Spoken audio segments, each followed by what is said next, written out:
Good evening, everyone. To those in our time zone, it's wonderful that so many of you are joining us from around the globe today. First and foremost, as Erin said, I hope you are staying healthy and safe in these unprecedented times. My name's Susanna Warren, and I'm the Director of Music and Member Events at the Arts Club. Do make yourselves comfortable if you haven't already, so you can settle in with us for the next 45 minutes. We're really pleased, as I said, to have so many of you with us for this evening's talk on boosting the immune system. The concept that one can boost immunity is a popular one, with all sorts of myths, theories, and facts to navigate in our quest to bolster natural defenses. I, for one, am often overwhelmed by the do's and don'ts and ever-evolving advice on how best to support our internal systems. At a time when immunity is at the forefront of many of our minds, we're so pleased to be joined by General Practitioner at Lanserhof at the Arts Club, Dr. Ursula Levine.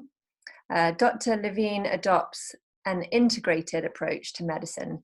And this evening, she will be talking about the 5 key pillars of health and ways in which we can influence and potentially positively impact our immune system. More than 30 years of clinical experience combining Western and traditional Chinese medicine with trauma therapy elements have developed Dr. Levine's unique skill set. She focuses on empowering patients to connect with their ability to respond to physical, emotional, mental, and energetic challenges in life, which I'm sure you'll agree is something we could all benefit from right now. If anyone has any questions over the course of the talk, do feel free to type them into the Q&A facility at the bottom of your screen, and Dr. Levine will try and answer as many as possible within the time frame. I will now hand you over to Dr. Levine. Thank you, Susanna, for the wonderful introduction. Hello, everyone, and welcome to this evening's presentation. It's a pleasure talking to you, and I look forward to answering your questions later. So, as Susanna mentioned, let's talk about integrative or integrative medicine. Integrative medicine combines conventional and traditional diagnostics, therapies, and treatments in the way that is best for the individual patient. So there is no one-size-fits-all principle. This medical approach is well established in the German-speaking countries, whereas in the UK, it's still a new concept, and it's understandably regarded with some uncertainty still. But this concept has 3 major benefits. The patient gets a tailored treatment regime to suit their need. Integrative medicine allows practitioners to work together and cross-refer. You have to understand each specialist has from their perspective of their own area of expertise. So I am very much against the word alternative, because that means that the patient and the colleagues, the specialists, have to choose. So one or the other, but integrative means that both is possible. Lanserhof at the Arts Club is a professional network, and our cooperation allows us to combine diagnostics and treatments optimally so that the patient receives the best possible care. We offer this full range of therapies, including myomedicine. Of course, I refer to a number of specialists if needed, gynecologists, psychologists, or to my medical director, the orthopedic surgeon, as I'm not a specialist in those areas. But I'm a conventional GP as well, carrying out physical examinations, reading ECGs, writing prescriptions, and all other things GP does. And as Susanna said, I'm a specialist in traditional Chinese medicine and a practitioner of Japanese therapy called Jitsu, a method where you stimulate the meridians of the body with your hands rather than needles as in acupuncture. I'm a trained trauma therapist, and I will talk about this in a little later. Before we begin, I'd like to express gratitude that the presentation is taking place now and in a few weeks, purely because by that time my hair will be completely out of control and I will not only sound but look like Albert Einstein. Obviously, under more normal circumstances, this would be a live event, and hopefully before too long, normal activities will resume.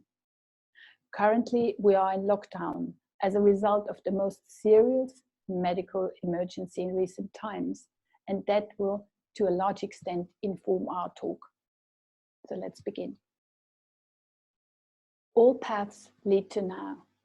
Whichever beliefs or ideas we adhere to, we are where we are.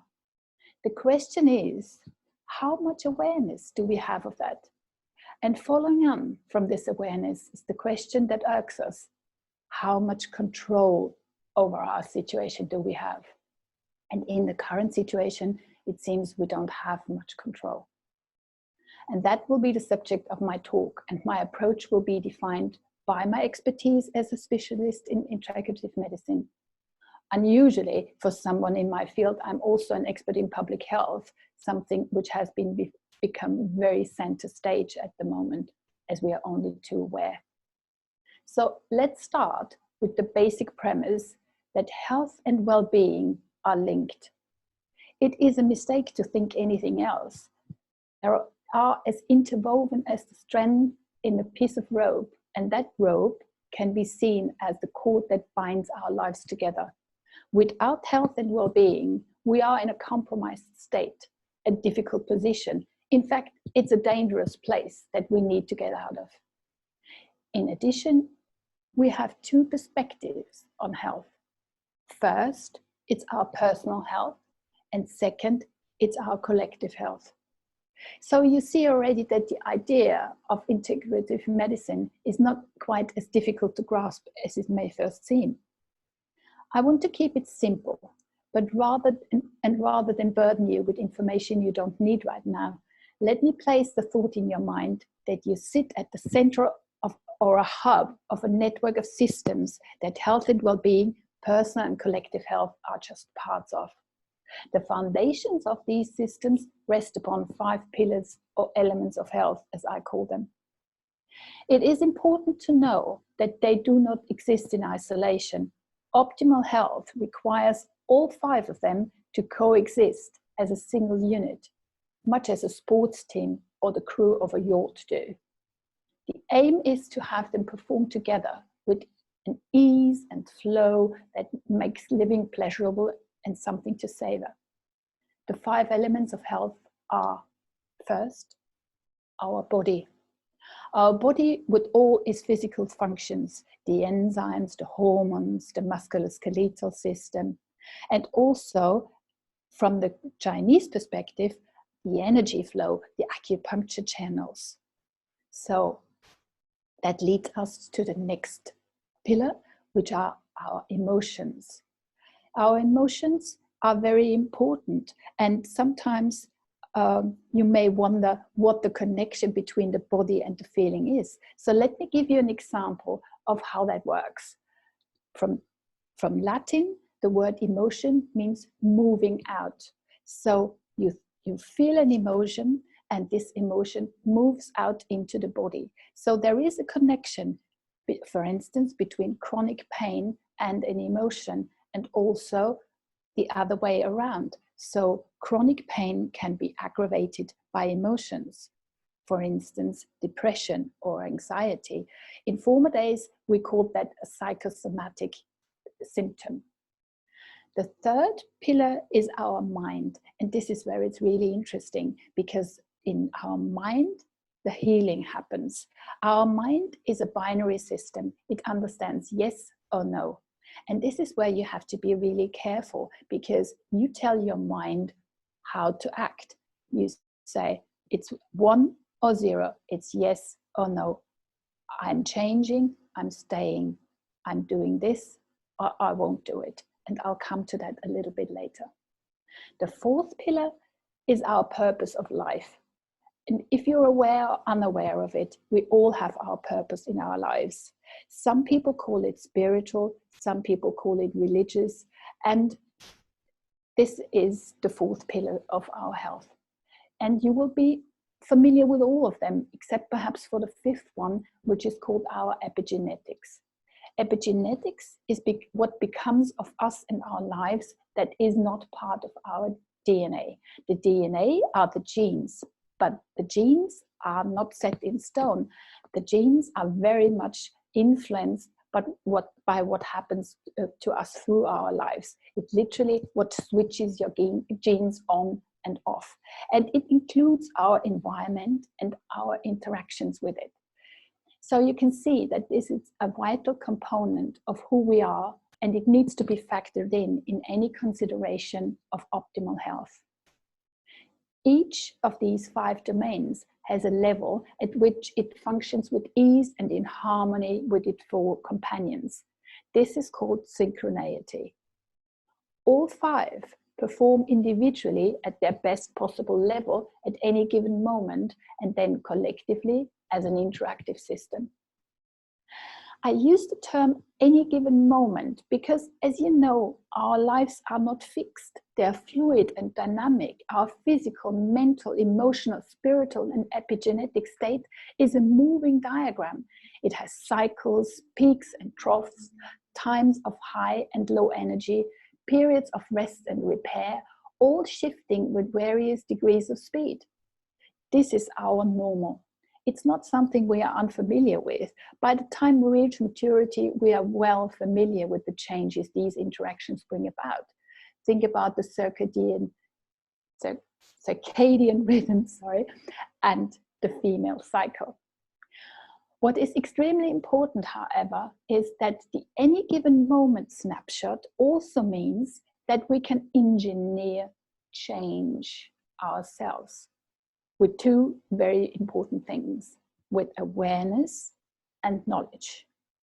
We can improve our state in any of these 5 domains, and this is where it starts to become interesting. The mind, and for the body, for instance, it's very important, the immunity. Let's get straight into this very hot topic at the moment, immunity. You will be aware that you have an immune system, which is quite automatic. It has a pre-programmed function that knows only one objective: to protect you from pathogens or harmful invaders. Evolved organisms like us, our immune system basically has 2 subsystems, the innate and the adaptive immune system. The innate is the older part of the system, and we share it with other organisms such as plants, fungi, and insects. The adaptive, as the name suggests, in a sense learns to handle new pathogens and can be called into action by the innate immune system. The challenge at the moment is the new kid on the block, the COVID-19 strain of the coronavirus family. And the race is on.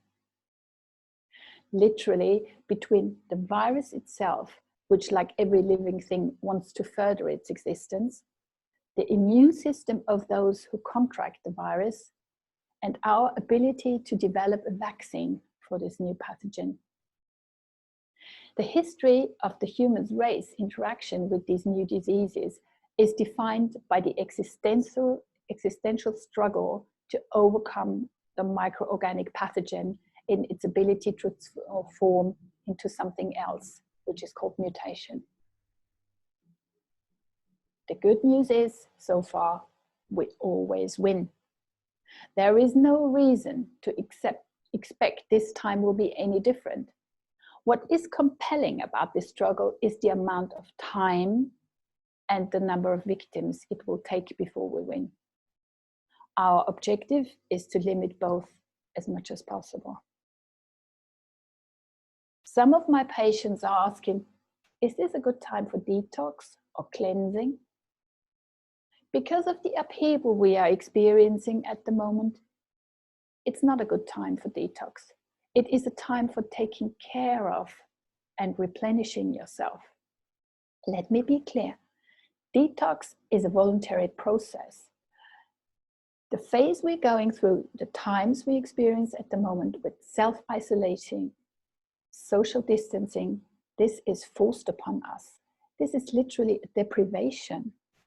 So rather than thinking of detox and taking away things and cleansing, think about boosting your systems. Take good care of yourself and make sure that you are in the best possible condition to see this period through. Detox is always undertaken in a position of strength and stability, quite the opposite of where we are at the moment. So, how can we then now boost our immune system? We can provide it with support that allows it to function on its best possible level. Remember here the concept of integrative medicine and the 5 elements of health. We can influence these so that they impact positively upon our immune system by balancing between the individual members of our collective unit. The great news is that this is relatively easy to achieve. After all, this is what our various systems are coded to do anyway. Your first line of defense is to choose a healthy lifestyle. Following general good health guidelines is the single best step you can take toward naturally keeping your immune system strong and healthy. Every part of your body, including your immune system, functions better when protected from environmental assaults and is bolstered by healthy living strategies. And let me mention some myths and mythbusters, such as we are individuals, so not one of our immune systems is the same. We are all different. Remember, there is no one size fits all. What applies to you does not apply to your neighbor. A healthy immunity can be damaged. Think about the principle of the epigenetics. Your immune system can be damaged. So when you're born healthy, that doesn't mean it has to stay like that throughout your lives. And again, immune system can change during our lives. So what are the golden rules? Don't smoke. It's not only detrimental for your lungs, but also for your minds. It creates habits. So it's about time to swap bad habits to good habits. Secondly, eat a healthy diet, high in fruits and vegetables that influences our moods, our emotions. Exercise regularly.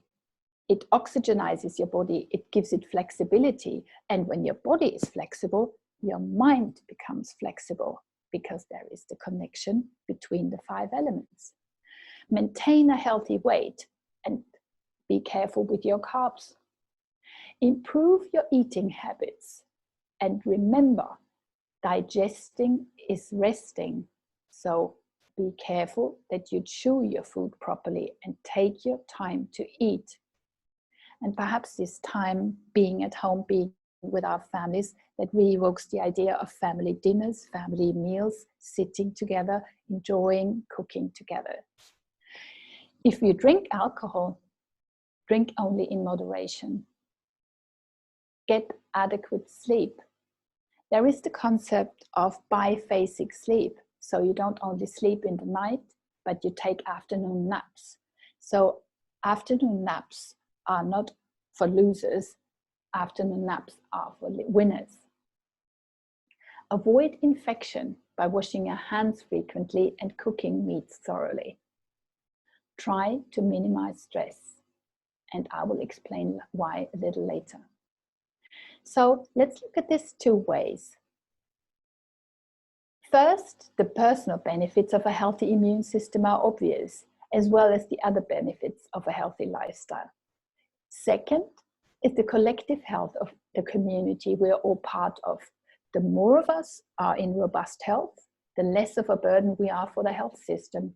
It's really as simple as that, and it can be seen as an extension of personal responsibility, which we will consider in a little while.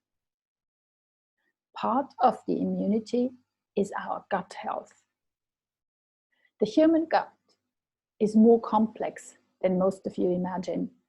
It has a huge impact on whole body health, A healthy gut contributes to a strong immune system, cardiovascular health, our brain functions by improved mood, healthy sleep, and last but not least, effective digestion, and may help prevent some cancers or autoimmune diseases.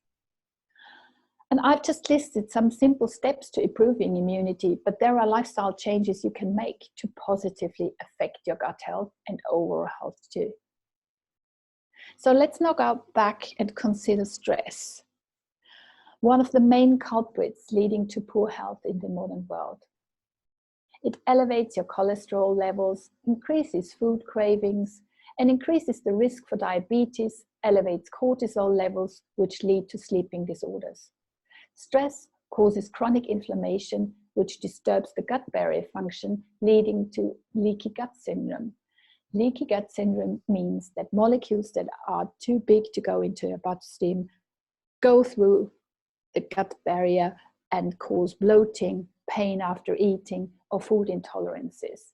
So stress means that you are constantly in a fight or flight reaction. You're constantly firing on all your cylinders and wearing out your system. So what can we do? Self-help. We live in an age where self-help has become increasingly popular. I mentioned before personal responsibility, and this is where it comes into sharp focus. This is to do with choices and making the right ones. Information is out there which not so long ago would have been hidden from general view. Unfortunately, as we all know, the quality of that information varies to the extent that some of it is unreliable or can even be dangerous. We are seeing that in the current climate, urban myths and false information are misrepresented as accurate and true. My role, especially in territory like that, is to act as a trusted source for my patients and those with whom I come into contact. Over many years of study, learning, and decades of practice, I've developed a keen sense of what is useful and what's not so useful. Sometimes it boils down to opinion versus knowledge. Think of the anti-vaccination campaign. And who would not want to be vaccinated against the deadly virus now? Please let me contradict another myth here. It has been said in the past that high-dose vitamin C has no or little benefit. Recent clinical trials investigating the effect of high-dose vitamin C infusions on critically ill patients in Finland and Australia found that patients receiving the treatment spent 7.8% less time in ICU, and that for me is definite proof that it helps. The principle I work by is to help my patients to help themselves, and that speaks directly to making informed choices. In German we say we pick up patients where they are, so they can take away the relevant message and implement it straight away. There is no time like the present. On the basis of that, my patients are looking for guidance, which is both reputable and perhaps not so mainstream. We all know that our doctors and GPs are often under time and resource constraints. They simply don't have the time to give patients the kind of service they would like to offer. This often manifests in prescribing medication as a quick fix, a strategy which does not always provide the patient with the best treatment. It is therefore reasonable that patients should look to the broader range of treatments available to see if the right one for them is out there. I believe that generally it is. A patient should intuitively know whether something is right for them. Self-help under expert guidance is a very effective partnership. Not only must your own elements of health be working with synchronicity, so should your relationships with key people in your life, not least of all the doctor and or consultant whose advice you seek. So let's talk about supplementation. Supplements alone are not the answer, but as part of an integrated strategy, they can be immensely useful. This strategy covers the immune system, self-help, and balancing your five domains. For various reasons, our bodies may be depleted. Everything from illness or aging may leave us deficient in certain areas. There is evidence that various micronutrient deficiencies, for example, deficiencies of zinc, selenium, iron, copper, folic acid, and vitamins A, B, C, D, and E, alter immune responses. Micronutrients are vital to healthy development, disease prevention, and well-being, although only required in small amounts. Hence the word micronutrients are not produced in your body and must be derived from your diet. If you suspect your diet is not providing you with all your micronutrient needs, maybe you don't get enough fresh fruit or vegetables. Take a daily supplement may bring other health benefits beyond any possible beneficial effects on the immune system. And remember, not one size fits all. So it's not about the multivitamins. Let's talk about resilience and resilience training. What is resilience? Resilience means that you can cope with adversity. The experiences we have can place a heavy burden on us. Functioning under such circumstances can be demanding. The circumstances I refer to are traumatic events, past and current, which cannot be dealt with by simply shrugging your shoulders and carrying on. It is quite clear that we are not such lumpen beings unaffected by challenging experiences. Everything we experience has an impact, and some events more profoundly than others. I'm a specialist in treating trauma for many years and use a technique called somatic experiencing to release trauma locked in the body.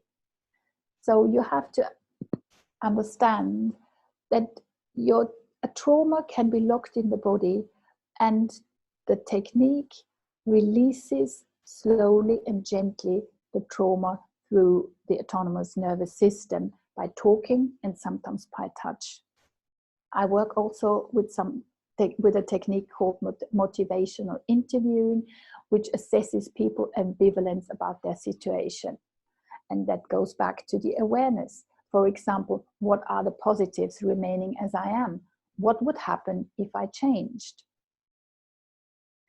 The integrative approach factors all this in.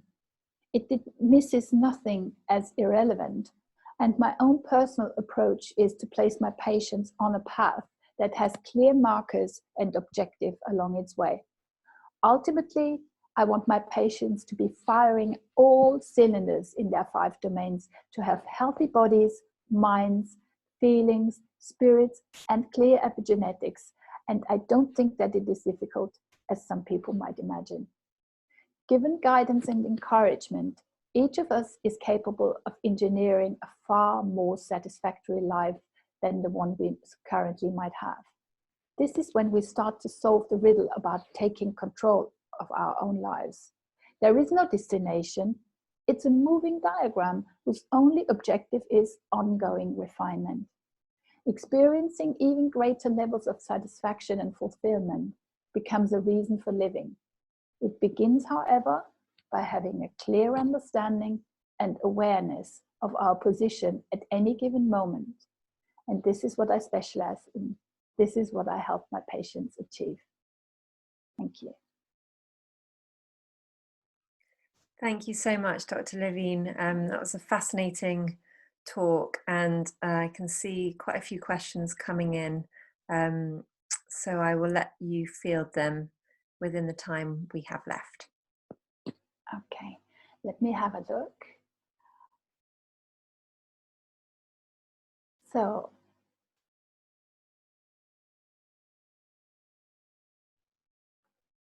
thank you, Natalia, for your question. And I'm repeating the question so we can all hear it. Would you suggest particular daily supplements without examination or blood test? If so, which supplement will be very supportive to be taken on a daily basis? Well, Natalia, as I said before, there is no one size fits all. I would always try to test first before I supplement. so we can give bespoke supplements, right?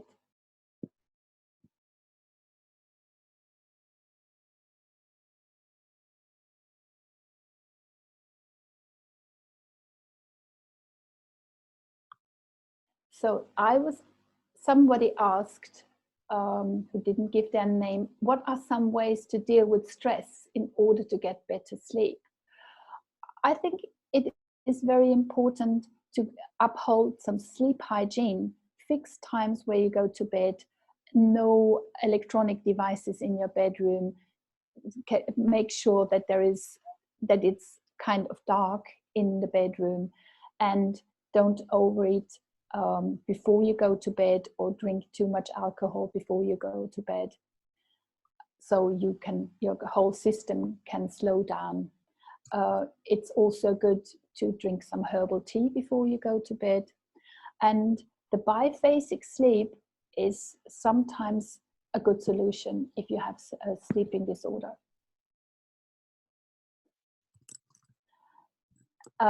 Thank you, Harriet, for this question. The question is, does selenium, vitamin D and cold showers boost your immune system? And I really thank you for the cold showers, because coming from the German-speaking culture, cold showers or cold splashes are a very, very big part of our medical or our spa culture. Spa meaning sanus per aquam, which means health through water. So not only water from the inside, but also splashing from the outside. And obviously vitamin D boosts the immune system, as far as we are, thank God, aware, and summer it seems to be coming now, so we are all soaking up the sun. But most of us here are vitamin D deficient. Yeah, and selenium is anti-inflammatory, and it is part of most multivitamins. So sometimes, very interestingly, I see that my patients have very high selenium and don't need any supplementation. So I've got a question here. Thank you, Peter. How does somatic experiencing work? Somatic experiencing is a technique of trauma therapy where you step by step lead the patient towards facing the trauma without re-traumatizing the patient. So what I do is that in very small titrated steps, so in very tiny steps, we deal with the trauma and release it from the body. I hope that answers the question. So Diana, oh, I lost it now. Diana asked, what is the best way to keep a healthy gut? Which foods or supplements? Well, a healthy gut, as I said, no healthy gut is like the other, but a plant-based diet and lots of vegetables and fruit should provide you with a healthy gut. But it's not only about what we eat, but also about how we eat. So there are the four, if I may answer that a bit more in length, is there are 4 deadly sins of what you can do wrong with how you eat, and that has an impact on the gut. I call it the FMOLs. We eat too fast, we eat too much, we eat too often, and we eat too late before we go to bed.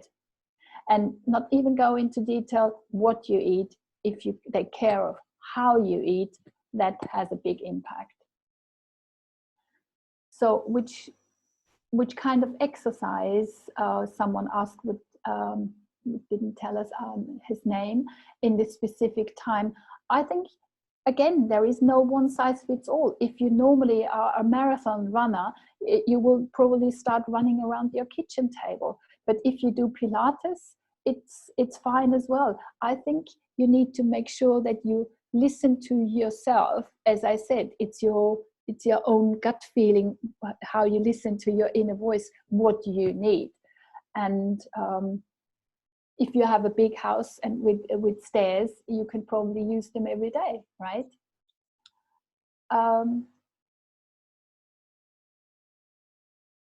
Someone who doesn't tell us his name, does fasting help our immune system? Yes, fasting helps our immune system, but that might not be the right time for fasting for everyone. So fasting, you start fasting when you come from a situation of plenty and where you need to detox.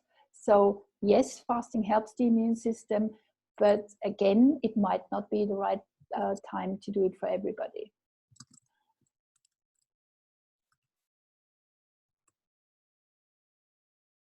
Okay. I'm asked about what is your opinion about immune infusions. To boost the immunity with infusions, I think that was part of the talk about the high dose vitamin C, that definitely boosts infusions. And obviously, if someone is replenished in certain micronutrients, that helps as well. Diana asked again, are day-long fasts a good idea weekly? I'm a very strong advocate for one fasting day a week, because the gut lining replenishes or renews itself in a 7-day cycle. So when you put in a fasting day every 7 days, that has a big impact, and you don't need to be on a proper fast for the whole time. Someone asks me, who doesn't tell me her name or his name, what do you do yourself when you feel stressed? I go for walks in nature, or I read a nice book, a book that I've read before, so it's like visiting an old friend. Yeah. And Dr. Levine, drinking in moderation is what you recommended, but how many drinks would that be a night? Is that 2 glasses of wine, or 2 spirit mixes? Well, it's different in different cultures. When you say to a French person, drink half a glass of wine per day, that they might be very offended, right? So I think this is also very, very personal. And when you test and you see that your liver is or your system is suffering and you needed to detox, then you know it's too much. So that would be a proper conversation with your therapist or with your doctor, right? And which dry foods can we reap the best sort of nutritional qualities from, if we're at the moment not able to get fresh vegetables and fruit all the time? I don't understand what you mean by dry fruit. Like tinned fruits, or if we're not able to get fresh fruit and vegetables at the moment, what else would you recommend that we eat if we're delving into our store cupboards? Well, pulses, if they are tinned, that is a sort of possibility. Like lentils, for instance, are very healthy. Peas are very healthy, but some people can't tolerate lentils very well. So it's also, very personal. So this is very difficult to answer, right? Okay, and infusions at the moment, would you? I mean, I suppose it's very hard for people to get anywhere, but if they can have infusions, would you recommend them for boosting our immunity? Excuse me, can you, because I can't see the screen anymore, so it's a bit difficult. Would you recommend infusions for us at the moment? Yes, I definitely would, but we would probably need to have a look what exactly is needed. So it's again not a one size fits all, right?